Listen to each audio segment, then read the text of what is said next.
আওয়ামী লীগের সাথে সমঝোতা করে সরে দাঁড়ালেন আরিফ। জটিল অঙ্কের হিসেব নিকেশে জাহাঙ্গীর আজমতুল্লাহ। যেসব নির্বাচন হচ্ছে তাতে জনগণের আগ্রহ নেই বললেন ফখরুল। যতই মারামারি করুক আমি মাঠ ছাড়ব না বললেন জায়েদা খাতুন। গাজীপুর সিটি নির্বাচনে জিতলেন মৃত নারী। এবার দেখুন বিস্তারিত। আওয়ামী লীগের সাথে সমঝোতা করে সরে দাঁড়ালেন আরিফ। আনুষ্ঠানিক ঘোষণা এসেছে, সিলেট সিটি কর্পোরেশন নির্বাচনে প্রার্থী হচ্ছেন না বর্তমান মেয়র আরিফ। তিনি একটি নাগরিক সভা করে জানিয়ে দিয়েছেন যে আসন্ন সিটি কর্পোরেশন নির্বাচনে তিনি প্রার্থী হবেন না।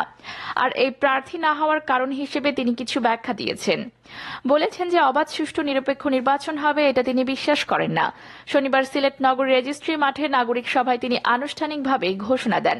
এই ঘোষণা দেওয়ার ফলে একদিকে যেমন বিএনপিতে তার অবস্থান আরও পোক্ত হল, তিনি খুব শিগগিরই বিএনপির কেন্দ্রীয় নেতৃত্বে এমনকি স্থায়ী কমিটিতে আসতে পারেন এমন গুঞ্জন শোনা যাচ্ছে। অন্যদিকে আওয়ামী লীগের প্রার্থী আনোয়ারুজ্জামান চৌধুরী বিজয় প্রায় সুনিশ্চিত হয়ে গেল।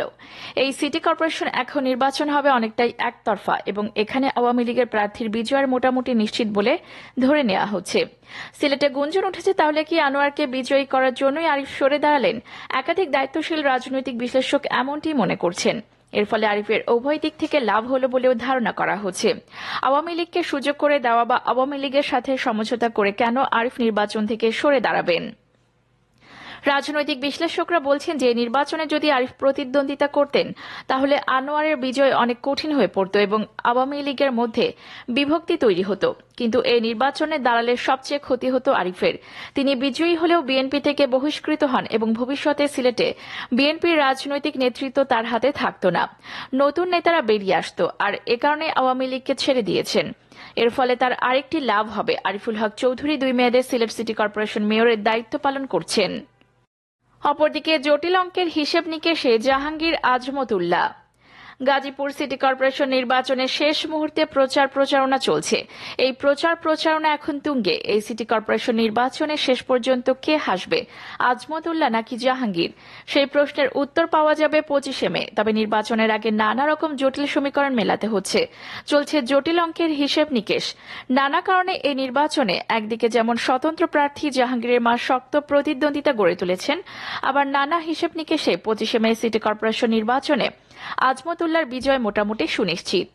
এবার সিটি কর্পোরেশনের নির্বাচনে জাহাঙ্গীর আলম এবং আজমতুল্লাহ দুজনেই আওয়ামী লীগের মনোনয়ন চেয়েছিলেন। জাহাঙ্গীর আলম 2018 নির্বাচনে আওয়ামী লীগের মনোনয়ন পান এবং তিনি মেয়র হিসেবে নির্বাচিত হয়েছিলেন। কিন্তু মেয়রের দায়িত্ব পালন করার পর তিনি নানা রকম অনিয়ম, বিশৃঙ্খলা, দুর্নীতি এবং নানা অপকর্মে জড়িয়ে পড়েন। এ কারণে তাকে শেষ পর্যন্ত মেয়রের দায়িত্ব থেকে পদচ্যুত করে স্থানীয় সরকার মন্ত্রণালয়। একই সাথে জাহাঙ্গীর আওয়ামী লীগের গাজীপুর মহানগর শাখার সাধারণ সম্পাদকের পদ থেকে বহিষ্কৃত হন। এরপর তিনি সাধারণ ক্ষমা চেয়ে আবার আওয়ামী লীগের রাজনীতিতে ফিরে আসেন। কিন্তু এবার মেয়র নির্বাচনে তাকে মনোনয়ন দেয়নি আওয়ামী লীগ, বরং তার বদলে দলের ত্যাগী পরীক্ষিত নেতা আজমতুল্লাহকে মনোনয়ন দেওয়া হয়েছে। এই মনোনয়নের সিদ্ধান্ত জাহাঙ্গীর মেনে নেননি। তিনি নিজে স্বতন্ত্র প্রার্থী হয়েছিলেন, একই সাথে তার মাকেও স্বতন্ত্র প্রার্থী হিসেবে দাঁড় করিয়েছিলেন। জাহাঙ্গীর ঋণখেলাপি হওয়ার কারণে তার মনোনয়ন বাতিল হয়ে যায়। এই মনোনয়ন বাতিলের বিরুদ্ধে সর্বোচ্চ আদালতের লড়াই করেও হেরে যান জাহাঙ্গীর। ফলে তিনি তার মাকে প্রার্থী হিসেবে দাঁড় করিয়ে নির্বাচনী প্রচারণা চালাচ্ছেন। এবার নির্বাচনে আজমতুল্লাহ সবচেয়ে বড় প্রতিদ্বন্দ্বী জাহাঙ্গীরের মা জায়েদা খাতুন। আসলে ভোটারদের কাছে জায়েদা খাতুন নয়, বরং জাহাঙ্গীরই আজমতুল্লাহর বিদ্রোহী প্রার্থী। নানা অপকর্মের পরও একাধিক কারণে জাহাঙ্গীরের মায়ের অবস্থান কিছুটা সুবিধাজনক। জাহাঙ্গীরের পক্ষে কাজ করেছেন বিদায়ী ওয়ার্ড কমিশনাররা। যে সমস্ত ওয়ার্ড কমিশনাররা গত সিটি কর্পোরেশনে আওয়ামী লীগের মনোনয়ন নিয়ে নির্বাচিত হয়েছিলেন, তারা গোপনে গোপনে জাহাঙ্গীরের মায়ের পক্ষে কাজ করেছেন। এটা নির্বাচনে একটা ফ্যাক্টর হয়ে দাঁড়াতে পারে। অপরদিকে যেসব নির্বাচন হচ্ছে তাতে জনগণের আগ্রহ নেই বললেন ফখরুল।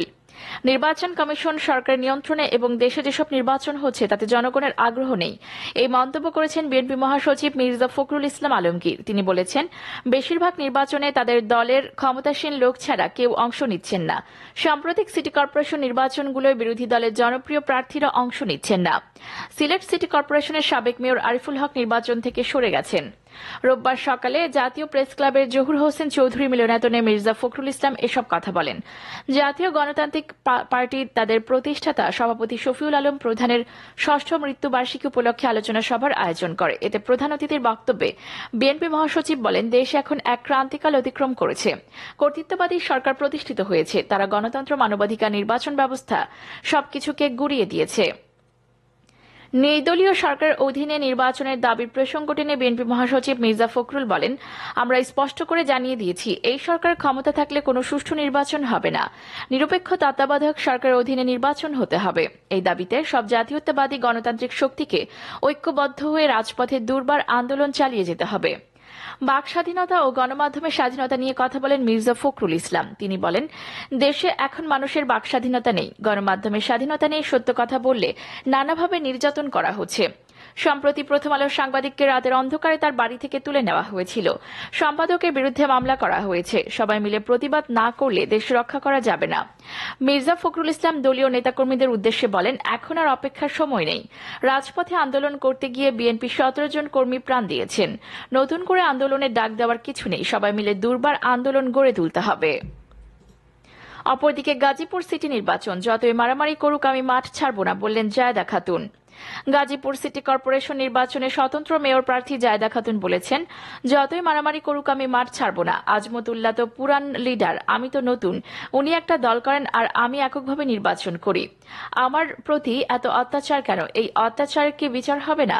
শনিবার রাত 11টার দিকে গাজীপুরের ছয়দানা এলাকায় নিজ বাড়িতে আয়োজিত সংবাদ সম্মেলনে জায়েদা খাতুন এসব কথা বলেন।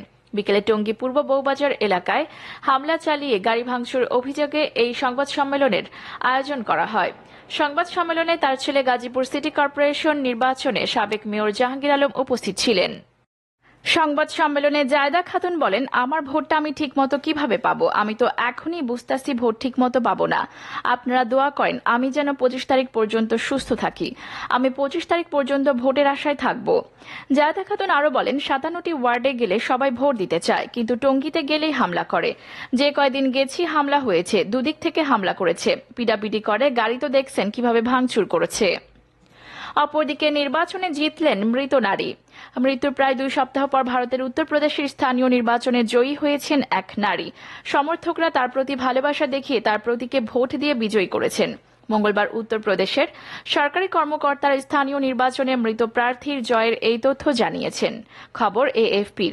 প্রতিবেদনে বলা হয়েছে, চলতি মাসে ভারতের সর্বোচ্চ জনবহুল রাজ্য উত্তরপ্রদেশের পৌরসভার একটি নাগরিক সংস্থা নির্বাচনী প্রতিদ্বন্দ্বিতায় অংশ নিয়েছিলেন আসিয়া বি নামের ওই নারী। রাজ্যের বিজনোর জেলার এই নির্বাচনে প্রায় 44% ভোট পাওয়ায় আসিয়া বিকে মরণোত্তর বিজয়ী ঘোষণা করা হয়েছে। 30 বছর বয়সী জনপ্রিয় ওই নারী প্রথমবারের মতো নির্বাচনে অংশ নিয়েছিলেন। নির্বাচনী প্রচারের সময় ফুসফুস ও পেটে তীব্র সংক্রমণের কারণে অসুস্থ হয়ে পড়েন তিনি।